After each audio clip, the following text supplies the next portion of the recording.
man is on a night train traveling through Hokkaido. As he approached the Jomon Tunnel, he suddenly heard a train whistle. Is there a deer in the middle of the tracks? The man thought, but as the train went further into the tunnel the whistle continued to sound. He got under the covers and tried to sleep, despite the noise, but then he felt something pass through his cabin door. He nervously approached the door to look out of the small built-in window. Frightened by what he might see, the man ventured to take a peek. He looked out into the hall and saw a black shadow slowly passing by. It's not human. Of course, it was human-shaped, but only its shape. The man could see the wall opposite. The creature is semi-transparent, like a ghost. Moments later it disappeared. He looked down at the ground and saw wet footprints where the shadow had just been.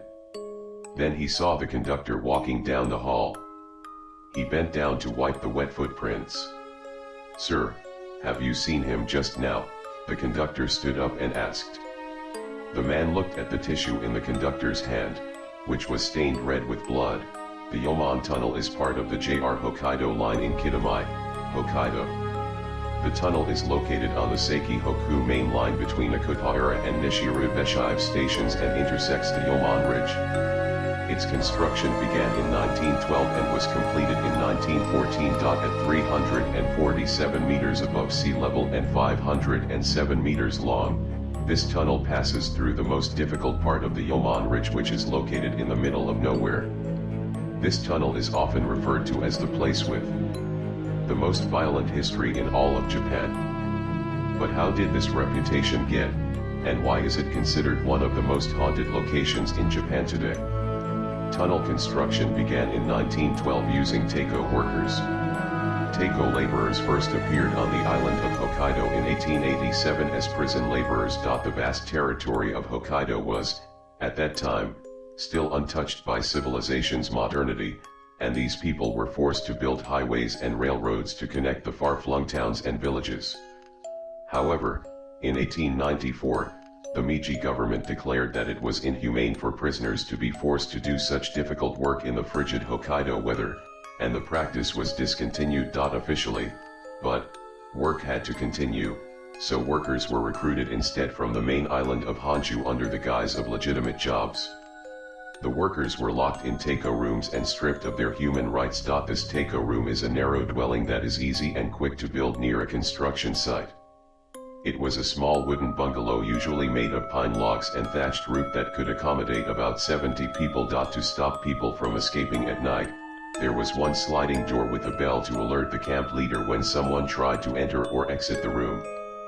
The door can also be locked from the outside. With only tiny slits for windows, the rooms received almost no light and had very little ventilation. The people are supervised by an oyakata, a master, who has several people working under him: managers, receptionists, head workers, and supervisors.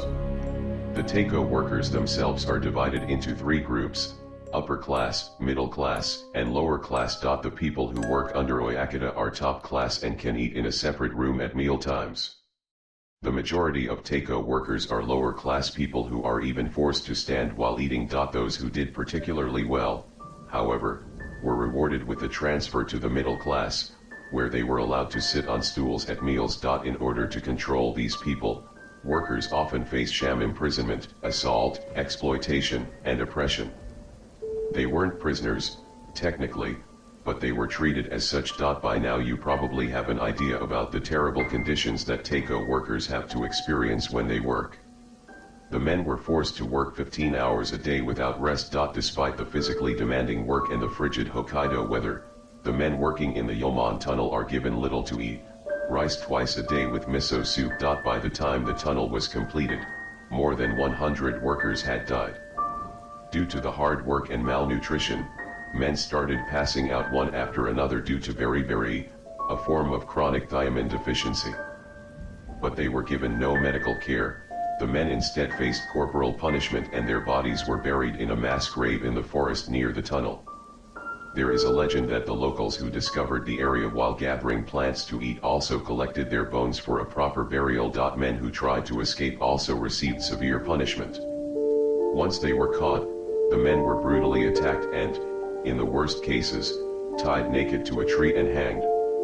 If they died during such a punishment, they were thrown into a pile with the rest of the corpses. After the tunnel was opened, many problems started to appear. One story is that an engineer was driving his steam train through the Jomon Tunnel one night, not long after construction was finished. Just then he suddenly saw a man standing in front of him, with blood pouring from his head. The driver quickly stopped the train and ran outside to check, but when he got there, the man was gone. He returned to the carriage and started his journey again, but he again saw the man standing in front of him with blood pouring from his head. He tried to stop the carriage again, but this time, the mysterious man stared at him with a hideous expression.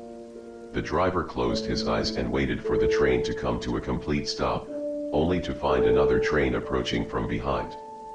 He got out and told the other train driver what was going on. Then the other driver agreed to switch places with him, and the frightened driver followed him in the other train from behind. But it's not just in the tunnels. Passengers said they could hear groans that sounded like someone was choking around outside the tunnel, as well as a station attendant working at Jomon Station went mad and fell ill with a mysterious illness. In addition to affecting people who are near the tunnel, mysterious events also extend to family members, one of which is the wife of another station attendant who threw herself in front of a train in a tunnel and committed suicide.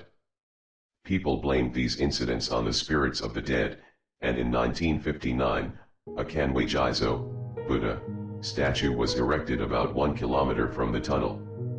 This is the area where the skeletons of about 50 railroad workers and their family members were found. Then in 1968, the Tokachi earthquake hit with a magnitude of 7.9 on the Richter scale. The walls of the Jomon Tunnel were damaged, and work began once again to repair them in 1970. It was around this time that the skeletons of more than 100 former workers were found near the entrance and in the surrounding forest. The bones were broken and showed evidence of violence and abuse.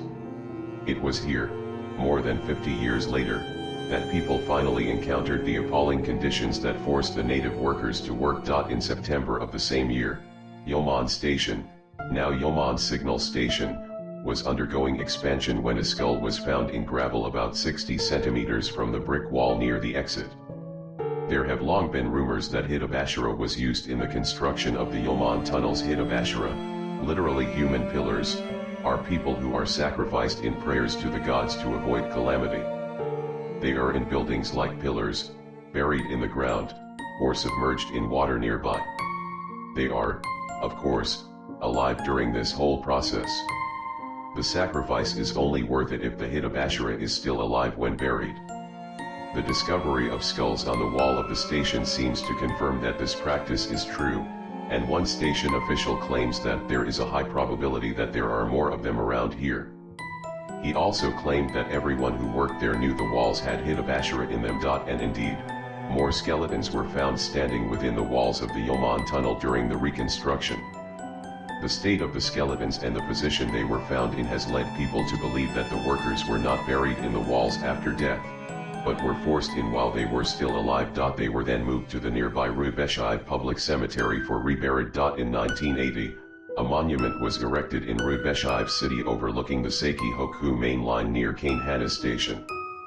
This monument commemorates all the victims who died during the construction of the Jomon Tunnel, but does not seem to appease those who have died. Instead, ghosts and strange occurrences are reported to continue in the area to this day. And if you are curious about the location, the Jomon Tunnel is at Kanehana, Rubeshibe-cho, Kitamai City, Hokkaido Prefecture, 091-0021.